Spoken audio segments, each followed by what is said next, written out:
BNP যদি ক্ষমতায় যায় জনগণের ম্যান্ডেট নিয়ে, তাহলে এখানকার যারা চিকিৎসকরা রয়েছেন তারা এই বিষয়গুলি খেয়াল রাখবে, এই বিষয়গুলো মাথার মধ্যে রাখতে হবে। এটার বিকল্প কোনো কিছু নেই, বিকল্প কোনো কিছু হতে পারে না। আমি নিশ্চিত যে আমরা এই ছাত্রদের এবং চিকিৎসার যদি আমরা গুণগত মান উন্নয়ন করতে পারি, আমাদের অনেক বৈদেশিক মুদ্রা আমরা সঞ্চয় করতে পারব, আমরা সংরক্ষণ করতে পারব। কিছুক্ষণ আগে আমাদের একজন নেতা আসাদুল করিম শাহীন বলে গেছেন, অত্যন্ত সত্য কথা, অত্যন্ত সত্য কথা। এবং আমাদের যারা মানে 2 মিলিয়ন বাংলাদেশি, 2 মিলিয়ন প্রায়, তাহলে 20 লাখ মানুষ প্রতি বছর ভারতে যেত, এখন কমে প্রায় 80% এখন কমে গেছে, শতকরা 80% কমে গেছে। এটা যেত, যার উদ্দেশ্য যে শুধু চিকিৎসা তা নয়, ব্যবসা বাণিজ্য এগুলোতে যেত, সেটা সামান্য, কিন্তু আপনার ইয়েতে যেত, চিকিৎসার জন্যই বেশিরভাগ যেত। এটার উদ্দেশ্য চিকিৎসা প্লাস একটা ট্যুরিজম, একটু বেড়ানো হয়, অনেক বড় দেশ, অনেক কিছু আছে দেখার, এটাও হয়। তবে চিকিৎসার যদি মানে কোয়ালিটেটিভ চেঞ্জ আনা যায়, তাহলে হয়তো মানুষ বেড়ানোর জন্য, শুধুমাত্র বেড়ানোর জন্য যেতে পারে বা অন্য কোনো দেশেও যেতে পারে, কিন্তু চিকিৎসার জন্য সেখানে যাওয়াটা অনেক কমে যাবে। শুধুমাত্র এইটাই। আজকেই সংবাদপত্রে আছে যে মানিকগঞ্জ মেডিকেল কলেজ, সেখানে বিশেষ করে মেডিকেল কলেজ হাসপাতালগুলোতে উপজেলা থেকে, গ্রাম থেকে, তৃণমূল থেকে শত শত মানুষ প্রতিদিন আসে, কারণ এটা সরকারি হাসপাতাল, এখানে চিকিৎসা, বড় বড় ডাক্তাররা আছেন, চিকিৎসাও হবে, দেখানো যাবে তার অসুস্থতা, এই কারণে আসে।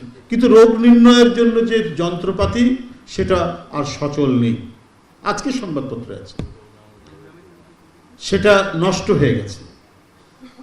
পরিস্থিতি যদি এইরকম হয়, এবং এই সমস্ত কারণেই মানুষ দেশ ছেড়ে বাইরে যায় চিকিৎসা করতে। এটা শুধু আমরা যে ডাক্তারদের উপর ঢালাও অভিযোগ তাই নয়, এটা একটা পলিসির ব্যাপার। এটা সরকারের জনবান্ধব নীতিমালা গ্রহণ না করলে পরে আমরা আমাদের চিকিৎসা খাতকে উন্নত করতে পারব না। আপনার শুধুমাত্র অক্সিজেনের সরবরাহ এটা খুব বেশি নিশ্চিত ছিল না, এবং ঢাকা ছাড়া বাইরের মফস্বলের হাসপাতালগুলোতে এত বেশি এটার সংকট, যার কারণে করোনায় আমাদের যত লোক মারা গেছে, এত লোক কিন্তু মারা যাওয়ার কথা না। পৃথিবীর অন্যান্য দেশের তুলনায় কম মারা গেছে, কিন্তু বাংলাদেশে যতটুকু মারা গেছে, আমাদের যদি এই অক্সিজেন যে সরবরাহ, এটা যদি আরও বেশি আগে থেকেই মানে মফস্বলের হাসপাতালগুলোতে যদি নিশ্চিত থাকতো, তাহলে মানুষ আরও কম মারা যেত। সরকার অনেক কথা বলছেন, অন্তর্বর্তীকালীন সরকার 15-16 বছরের কি ভয়াবহ নিপীড়ন, কি দুঃসহ যন্ত্রণা, দিন নাই রাত নাই, আতঙ্ক ভয়ের মধ্যে দিয়ে আমাদেরকে ছুটে বেড়াতে হয়েছে।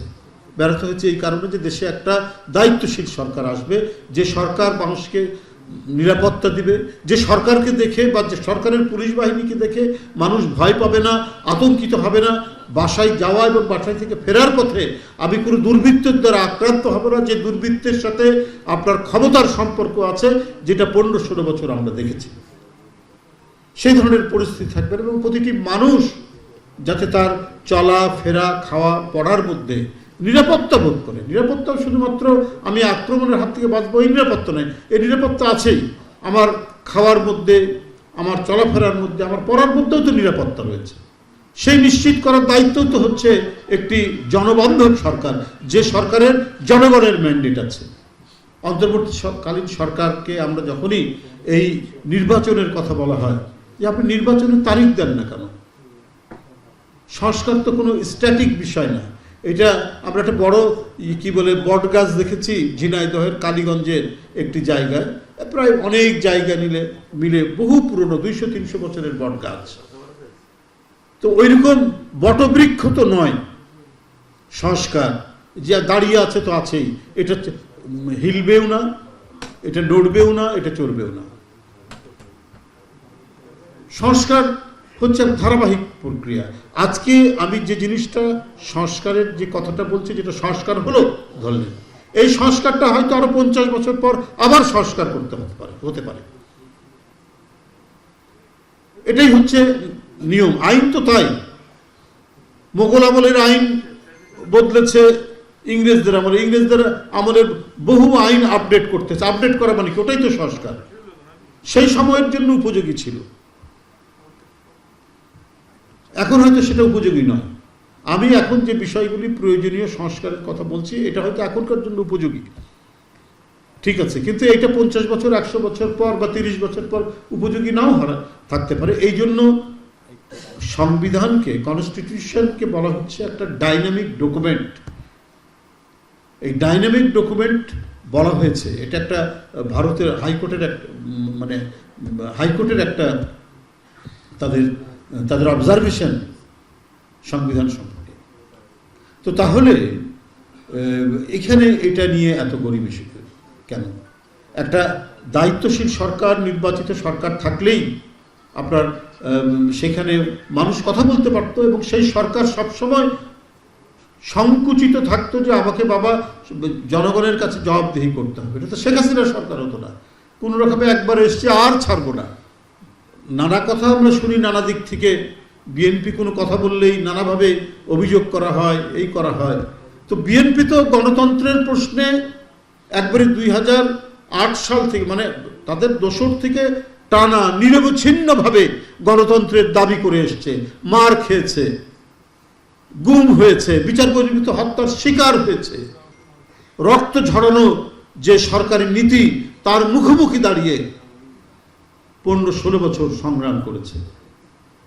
কিন্তু তারপরেও আমরা চাচ্ছি যে ঠিক আছে, একটা সময় তো সরকারকে দেওয়া হয়েছে, আপনারা ঠিক আছে এর মধ্যে সমস্ত কাজ করুন। আপনারা সেই কাজটা আপনারা করেননি বা করতে চাচ্ছেন না, অথবা আপনাদের মনোভাব কি আছে সেটাও বলতে পারছেন না।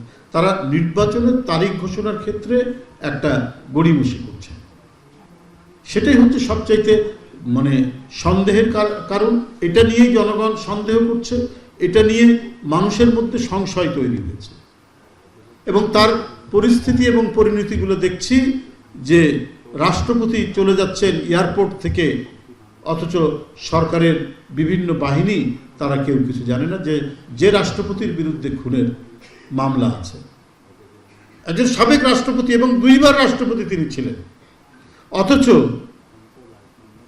হাসিনার বিরুদ্ধে সংগ্রামে যত গুম খুন হয়েছে রাজনৈতিক দলের নেতাকর্মী, তার মধ্যে উল্লেখযোগ্য একটি নাম হচ্ছে সুমন, যার বাড়ি মহাখালীর এখানে এই সামনে। মায়ের ডাক নামে একটা সংগঠন করে এই যারা গুম হয়েছে তাদেরকে ফিরিয়ে দেওয়ার একটা আন্দোলন করে এসেছে। গত বৃহস্পতিবারে তার বাসায় পুলিশ রেড করেছে সুমনের খোঁজে।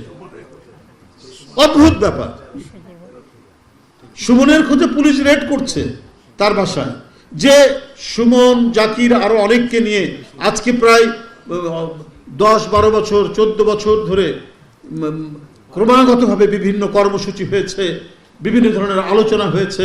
গুম পরিবারগুলোকে এই সঞ্জিতা খাতুন তুলি সেই অর্গানাইজ করে তাদেরকে নিয়ে এসছে, এবং তার ভাইয়ের বিষয়টি, সুমনের বিষয়টি ছিল একেবারে অগ্রগণ্য।